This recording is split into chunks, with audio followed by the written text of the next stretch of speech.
Hi guys, gusto ko lang i-share. Actually, 2 times ko nang bumili nito. Beef siya from Australia. Ayan. Nakita ko lang din siya sa grocery store. At nung natikman ko siya nung una, sobrang nasarapan ako. Tawag nito, nag-decide ako na bumili ulit.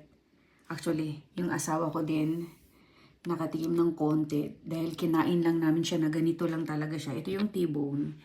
Pero parehong beef siya galing ng Australia. Yan.